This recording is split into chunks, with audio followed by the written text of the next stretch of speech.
Ele era um homem diferente dos outros homens. Começou assim a ser treinado, demonstrou a grande fé enfrentando o gigante Golias, conquistou fama com isso, conquistou a amizade do filho do rei, do povo, dos empregados de Saul, teve que fugir.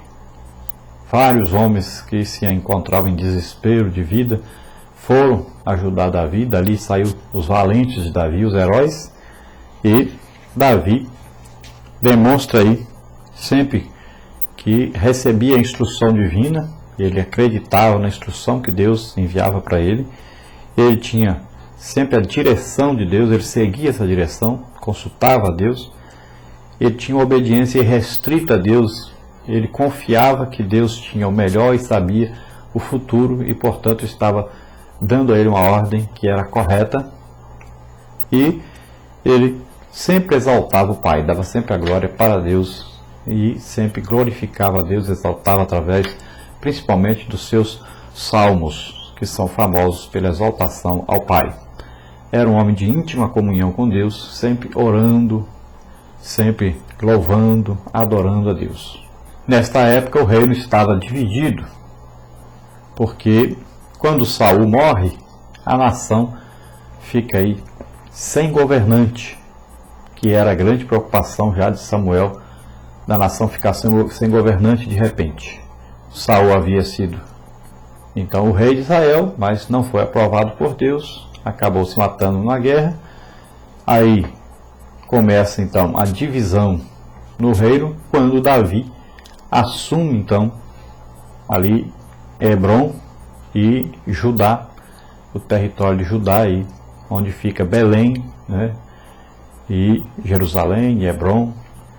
Esse Jerusalém ele conquista para ser a capital, e no futuro será construído aí o templo para Deus. Davi então reina sobre o território de Judá durante 7 anos e meio.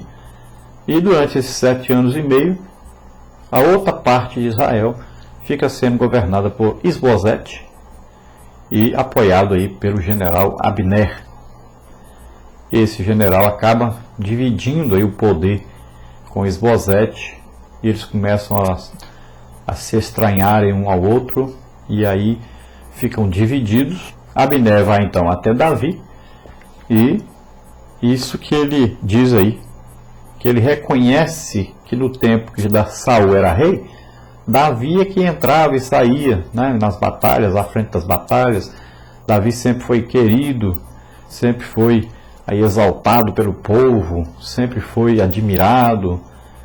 E Davi, que realmente era um verdadeiro líder de Israel, e ele sabia também que Davi havia sido ungido, né, por Samuel para ser rei sobre Israel. Já todo o povo sabia disso já. E ele então, ele diz isso, que o Senhor disse, Deus disse isso: tu apacentarás o meu povo de Israel, e tu serás chefe sobre Israel. Então ele já sabia dessa profecia, e ele reconhece então em Davi o líder para governar todo o Israel, tanto a parte de cima, onde Isbosete agora era líder, como a parte de baixo em Judá, onde Davi estava governando. Então, para cumprir realmente aí a palavra de Deus, segundo Samuel capítulo 7, aí nós temos a palavra de Deus dizendo: assim diz o Senhor dos Exércitos, tomei-te da malhada de detrás das ovelhas, para que fosses príncipe sobre o meu povo, sobre Israel. Então Samuel, quando consulta Deus sobre Davi, Deus diz isso aí, manda esse recado para Davi, quando Davi queria construir um templo para Deus. E Deus começa a sua resposta para Davi, dizendo para Davi que o filho dele, Salomão, construiria esse templo. E ele começa dizendo exatamente isso: o Senhor dos Exércitos assim disse, né? Tomei-te da malhada de detrás das ovelhas, para que fosses príncipe sobre o meu povo, sobre Israel. Então Deus chamou Davi lá do campo, cuidando das ovelhas, para ser o rei de Israel, o escolhido então de Deus.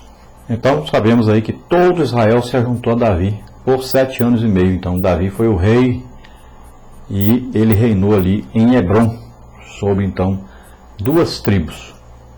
as outras tribos não acompanharam Davi.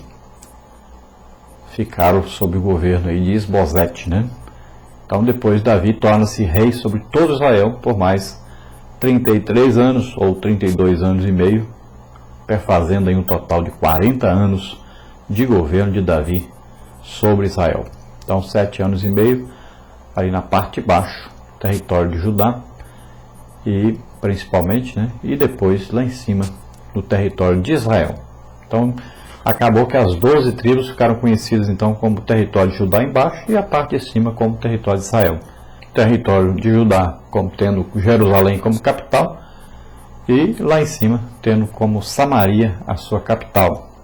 E assim nós vamos ver durante todo o reinado de Israel acabou tendo essa divisão, menos aí no governo de Davi e de Salomão.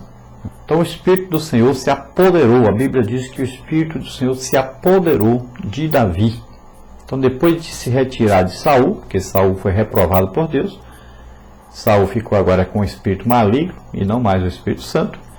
O Espírito Santo então entra para morar em Davi, para trazer a Davi a orientação para que ele seja rei. E eles começam então a treinar Davi para ser rei. Agora o adorador então terá maior intimidade ainda com Deus. Já adorava a Deus, louvava a Deus, agora o Espírito Santo vinha para morar em Davi, para aí unir mais ainda Davi a Deus, para que Davi fosse rei sobre Israel e unisse também o povo em torno de Deus. Agora não quer dizer que agora o Espírito Santo veio sobre Davi e que o Espírito Santo dominou Davi dali para frente e Davi só fez o que Deus queria. Não. Todos nós aceitamos a Jesus como Senhor e Salvador e recebemos o Espírito Santo para morar em nós. Não quer dizer que nós não vamos pecar, não vamos fazer nada errado, que vamos ser dominados aí pelo Espírito Santo. Não. O Espírito Santo não domina a pessoa. Ele apenas orienta as pessoas. Quanto mais intimidade tiver com o Espírito Santo a pessoa, mais ele estará próximo de Deus e obediente a Deus. Agora, se ele tomar decisões próprias, sem consultar a Deus, ele acabará fazendo o que não agrada a Deus. Então é assim que acontece. Não quer dizer que a pessoa aceitou Jesus como Senhor e Salvador, recebeu o Espírito Santo agora domina ele, e ele não faz mais nada do que ele quer fazer, só o que Deus quer fazer. Seria ótimo, mas não seria de acordo com o livre-arbítrio que Deus deu a cada um, né? Deus deu o livre-arbítrio para nós escolhermos o que queremos fazer, o que desejamos fazer. Então devemos sempre fazer o que agrada ao Senhor. Davi também, sabemos que Davi adulterou, mentiu, né? Enganou. Davi fez coisas erradas de todo jeito, né? Teve várias mulheres. Davi contou o povo, era um homem de guerra, ele tomou prazer em guerrear, em matar as pessoas. Então, nem para construir o templo de Deus, ele foi suficientemente aceito por Deus para fazer isso, né? Porque era um homem já de guerras. Então, veja bem que Davi errou muito durante a sua vida, apesar de ser um homem que sempre se arrependia, que ele aceitava o convencimento do Espírito Santo de que ele havia pecado, havia errado. Ele se arrependia, pedia perdão a Deus, reconhecia o seu erro e pedia que o castigo fosse sobre ele e não sobre o povo. Então era um homem que amava, era altruísta, amava todas as pessoas e queria o bem de Israel. Apesar disso, sempre pecou. Então a situação aí estava caótica em Israel, uma divisão tremenda. Abner vai e apoia Davi, depois Joabe vai e mata Abner, porque Abner havia matado seu irmão numa guerra. Ele não sabia que a intenção real de Abner era realmente unir o reino de Israel. Houve uma confusão nessa época, quase que Davi não consegue ser o líder geral de Israel por causa disso. Davi também exige que Abner, antes de ir a ele, leve de volta a sua mulher Mical, que havia já se casado com outro homem, vivia com outro homem. E os dois saem pela estrada chorando, né? Davi sempre tinha umas atitudes assim terríveis de vez em quando, né? De vez em quando ele errava muito. Tinha tantas mulheres e acabava fazendo outras como suas esposas. sem necessidade nenhuma, desobedecendo a lei de Deus, a norma de Deus. Foi já falado por Deus, orientado por Deus lá em Deuteronômio, que o rei não deveria ter várias esposas, né? Mas Davi, sempre nessa área, pecou, né?